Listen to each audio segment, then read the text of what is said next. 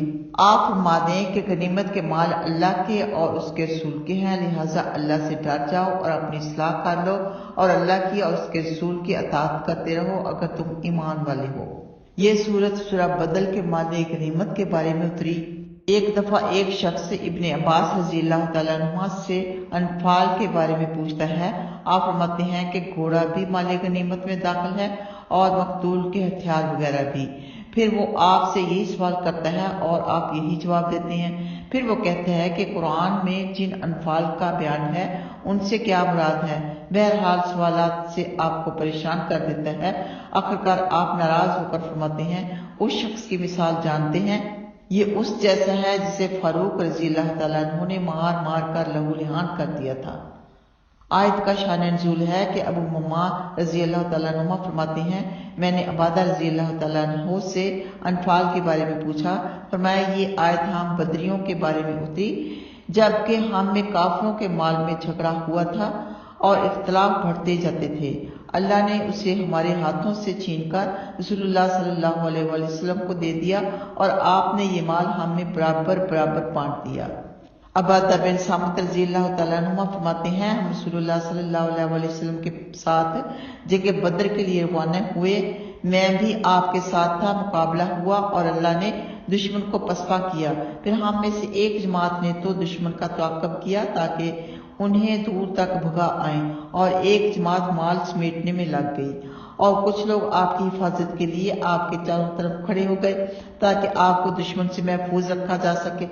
پھر جب رات ہوئی اور سب جمع ہو گئے تو مال جمع کرنے والوں نے کہا چونکہ مال ہم نے جمع کیا ہے اس لیے مال ہمارا ہے، اس میں کسی اور کا حصہ نہیں۔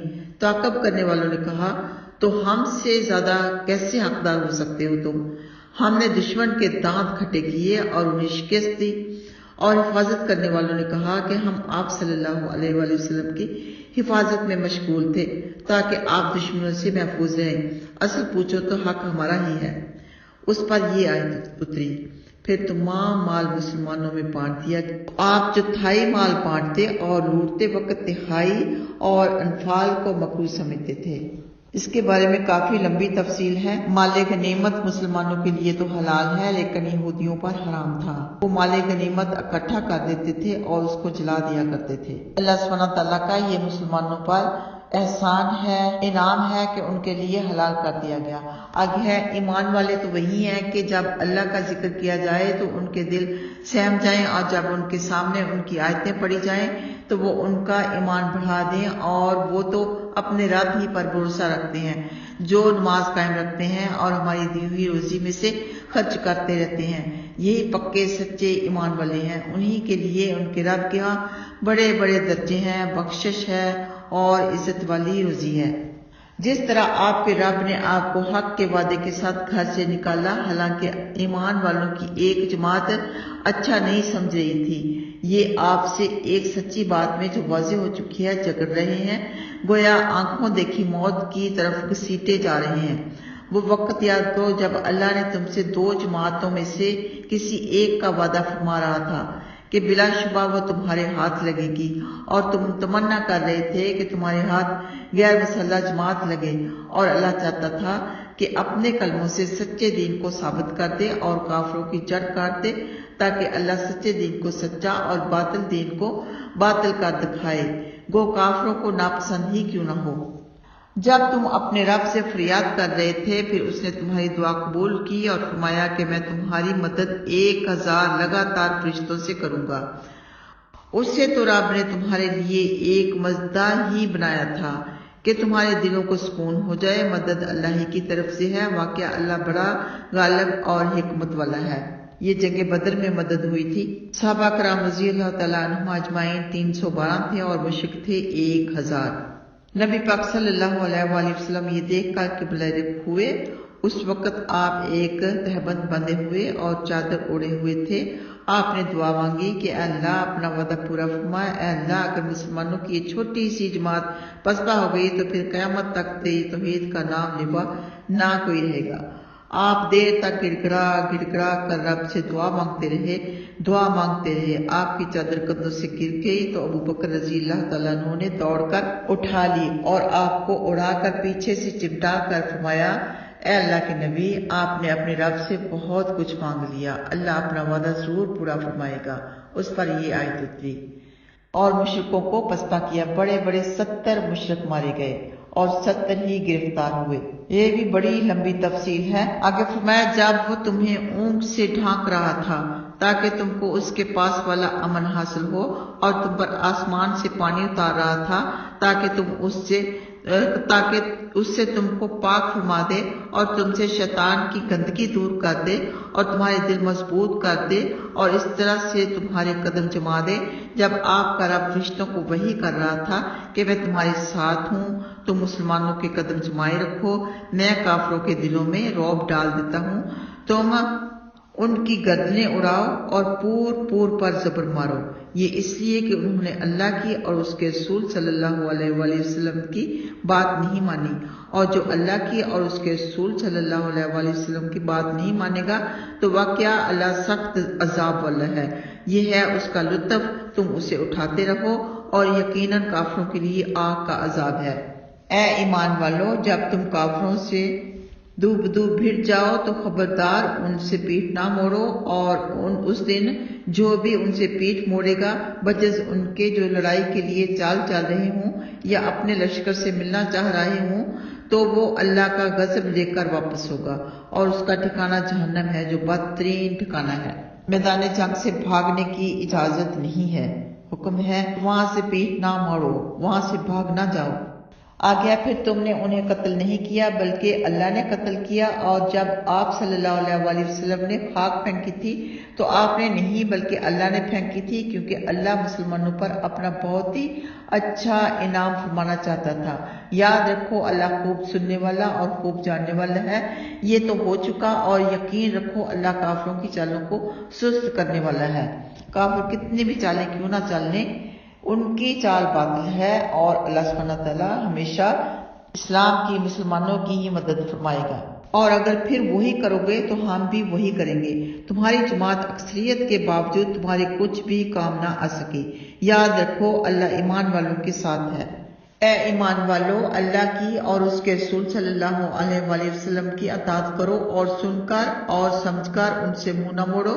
تم ان کی طرح نہ ہو جانا جنہوں نے نہ سننے کے باوجود کہہ دیا کہ ہم نے سن لیا۔ بلا شبہ اللہ کے نزدیک سب جانداروں سے بدتر بہرے گونگے ہیں، عقل سے کورے ہوتے ہیں۔ اگر اللہ کے علم میں ان میں کچھ بھی خیر و برکت ہوتی تو انہیں ضرور سنا دیتا، اور اگر اللہ انہیں سنوائے بھی تو بھی اعراض کرتے ہوئے پیٹھ موڑ کر بھاگ جائیں گے۔ اے ایمان والو، اللہ کی اور اس کے رسول صلی اللہ علیہ وآلہ وسلم کی دعوت مان لو، جبکہ وہ تمہیں ایک ایسی چیز کی طرف بلا رہے ہیں جو تمہاری زندگی کا باعث ہے۔ یقین مانو اللہ انسان کے اور اس کے دل کے درمیان حائل ہے، اور یہ بھی مانو کہ تم اسی کے پاس اکٹھے کیے جاؤ گے۔ دل کے بارے میں حدیث پڑھ لیتے ہیں کہ نواس بن سمان رضی اللہ تعالیٰ عنہ فرماتے ہیں، میں نے رسول اللہ صلی اللہ علیہ وآلہ وسلم کو یہ فرماتے ہوئے سنا، ہر دل اللہ رب العالمین کی 2 انگلیوں میں ہے، جب وہ جس دل کو چاہے سدھار دے اور جس کو چاہے پلٹ دے، اور میزان بھی رحمان کے ہاتھ میں ہے، وہی اسے پست و بلند کرتا رہتا ہے۔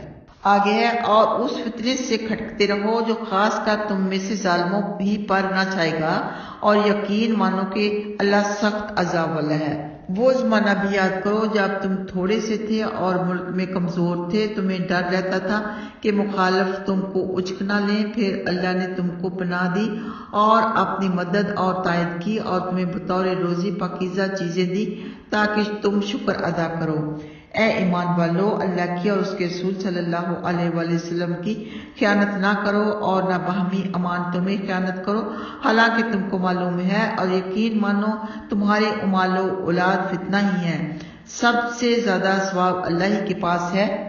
اے ایمان والو، اگر تم اللہ سے ڈرتے رہو گے تو وہ تم کو رہائی دے گا، تم سے تمہارے گناہ مٹا دے گا اور تمہیں بخش دے گا، اور اللہ بڑے فضل والا ہے۔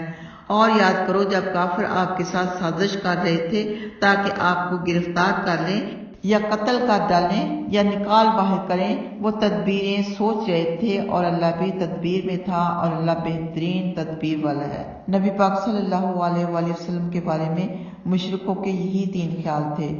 ابو طالب نے آپ سے پوچھا، جانتے ہو لوگ آپ کے بارے میں کیا کیا سوچ رہے ہیں؟ فرمایا، گرفتار کرنا یا مار ڈالنا یا جلا وطن کر دینا۔ بولا، تمہیں کس نے خبر دی؟ فرمایا، میرے رب نے۔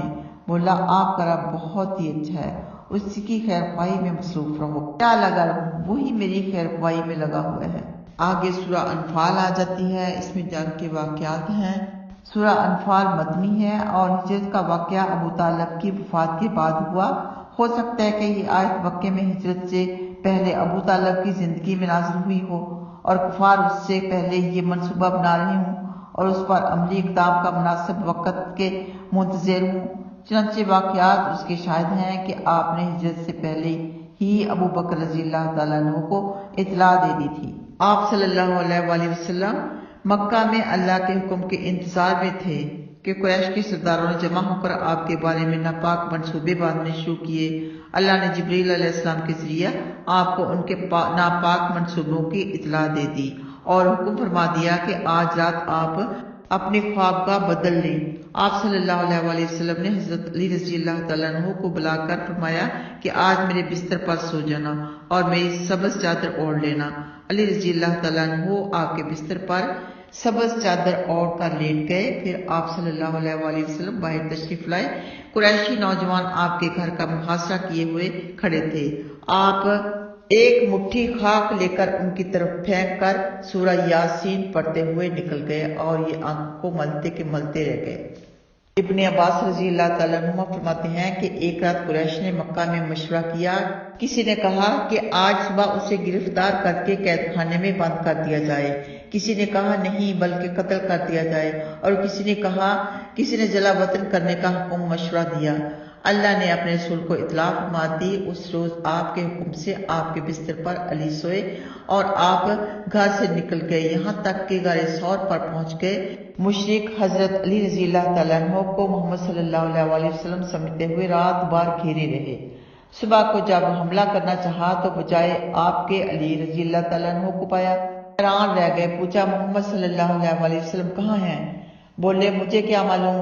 پھر یہ لوگ آپ کے قدموں کے نشانات کا کھوج لگاتے ہوئے اس پہاڑ پر پہنچے جس کے غار میں آپ چھپے ہوئے تھے، لیکن پہاڑ پر جا کر کچھ پتہ نہ چل سکا۔ پھر غار ثور سے بھی گزرے جس کے اندر اللہ سبحانہ تعالیٰ کے رسول صلی اللہ علیہ وسلم تھے۔ دیکھا مکڑی نے جالا تن رکھا ہے۔ بولے اگر اس غار میں ہوتا تو مکڑی کا جالا تنا ہوا نہ ہوتا۔ آپ اس غار میں 3 دن ٹھہرے۔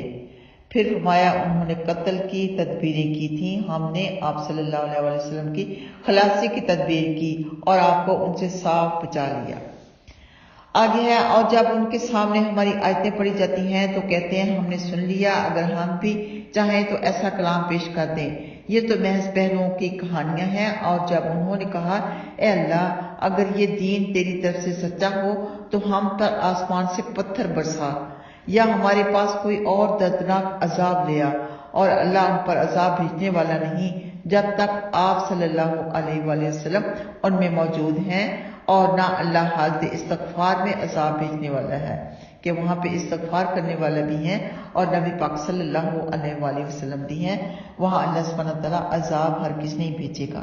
آگے ہے اور کیا ہے کہ اللہ ان پر عذاب نہ بھیجے حالانکہ یہ حرمت والی مسجد سے روک رہے ہیں جبکہ یہ اس کے اہل بھی نہیں، اس کے اہل تو پرہیزگار ہی ہیں، لیکن اکثر لوگ بے علم ہیں، اور بیت اللہ کے پاس ان کی نماز بجز سیٹیاں بجانے اور تالیاں پیٹنے کے اور کچھ بھی نہیں۔ اب تم اپنے کفر کی وجہ سے عذاب ہی چکتے رہو۔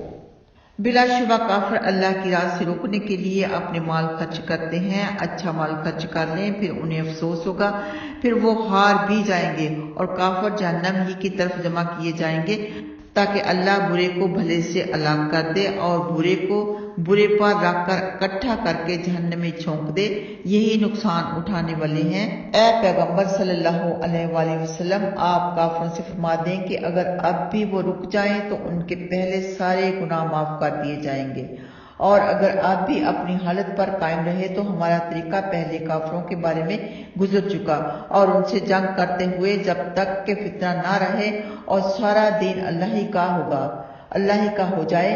پھر اگر یہ باز نہ آئیں تو یاد رکھو اللہ ان کے عمل خوب دیکھ رہا ہے، اور اگر پھر جائیں تو یقین مانو اللہ تمہارا دوست ہے جو بہترین دوست اور بہترین مددگار ہے۔ یعنی آپ ان کافروں سے فرما دیں کہ اگر یہ اب بھی کفر شرک اور تکبر وغیرہ سے غرور سے باز آ کر فرما بردار بن جائیں اور اللہ کی طرف جھک جائیں تو ان کے تمام اگلے گناہ اور ہر طرح کا کفر و شرک معاف کر دیا جائے گا۔ کہ اگر وہ دین کی طرف آ جائیں ان اللہ مولاکم نعم المولا و نعم النصیر، اللہ تمہارا دوست ہے جو بہترین دوست اور بہترین مددگار ہے۔ الحمدللہ اللہ سبحانہ تعالیٰ کے فضل و کرم کے ساتھ ہمارا پارہ نمبر 9 مکمل ہوا۔ اللہ سبحانہ تعالیٰ غلطی کوتاہی معاف فرمائے، ہماری ٹوٹی پھوٹی کوشش کو قبول فرمائے، ہمیں صحیح طرح سمجھنے کی توفیق عطا فرمائے، عمل کی توفیق عطا فرمائے، آمین یا رب العالمین۔ انشاءاللہ تعالیٰ اس کے بعد پڑھیں گے پارہ نمبر 10۔ آپ اپنا خیال رکھیے، اللہ سبحانہ تعالیٰ آپ سب کو خوش رکھے، دنیا اور آخرت کی ہر کامیابی سے نوازے، آمین۔ السلام علیکم ورحمۃ اللہ وبرکاتہ۔